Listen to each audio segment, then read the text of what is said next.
Welcome back. રાજકોટના international airport પર ટૂંક સમયમાં આંતરરાષ્ટ્રીય ફ્લાઇટ શરૂ થવાની શક્યતા છે।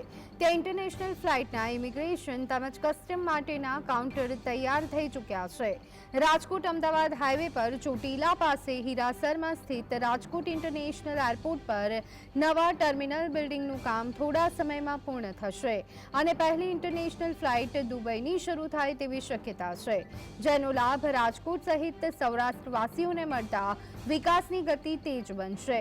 સૂત્રોના મતે એરપોર્ટ ઇન્ટરનેશનલ ડિપાર્ચરમાં ઇમિગ્રેશનના 12 તો અરાઇવલના 16 ટેબલ તૈયાર થઈ ચૂક્યા છે અને તે માટે ગૃહ મંત્રાલયને પત્ર પણ લખી દેવામાં આવ્યું છે। આ પત્રમાં રાજકોટ ઇન્ટરનેશનલ એરપોર્ટને ઇમિગ્રેશન ચેકપોસ્ટ તરીકે જાહેર કરવા લખ્યું છે। આ સાથે રાજકોટ ઇન્ટરનેશનલ એરપોર્ટને કસ્ટમ્સ એરપોર્ટ જાહેર કરવા માટે ગત જુલાઈ 2024માં નાણાં મંત્રાલયને પત્ર લખવામાં આવ્યો હતો। આ પત્રમાં પણ ઇન્ટરનેશનલ અરાઇવલ અને ડિપાર્ચર માટેના એક કસ્ટમ કાઉન્ટર તૈયાર થઈ ચૂક્યા હોવાનું કહેવાયું છે। તો આ સંદર્ભે વધુ વિગત મેળવી લઈએ। અમારા સંવાદદાતા લકીરાજસિંહ ઝાલા અમારી સાથે જોડાઈ ગયા છે।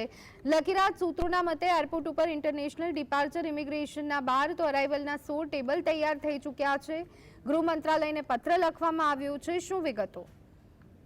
જી, ઘણા સમયથી હીરાસર એરપોર્ટને લઈને જે અસમંજસ ચાલી રહી હતી ને તેમાં ઇન્ટરનેશનલ ફ્લાઇટ છે તે શરૂ થશે કે કેમ તેવા સવાલો છે તે ઉઠી રહ્યા હતા। ત્યારે હવે સૌરાષ્ટ્ર અને કચ્છના હવાઈ મુસાફરો માટે મોટા સમાચાર છે તે સામે આવ્યા છે, કારણ કે રાજકોટ ઇન્ટરનેશનલ એરપોર્ટ પરથી હવે વિદેશી ફ્લાઇટ છે ટૂંક સમયમાં શરૂ થશે। જો નવા ટર્મિનલની જો વાત કરવામાં આવે તો બિલ્ડિંગમાં ઇમિગ્રેશનના ડિપાર્ચરના 12, અરાઇવલના 16 અને કસ્ટમના જે ડિપાર્ચર માટેના એક કાઉન્ટર છે તે ઉભા કરી નાખવામાં આવ્યા છે।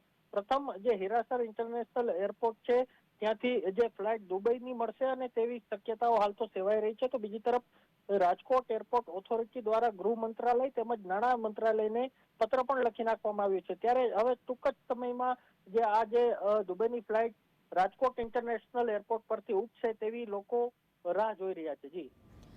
જી, આભાર લકીરાજ, અમારી સાથે જોડાવા બદલ અને સમગ્ર માહિતી આપવા બદલ।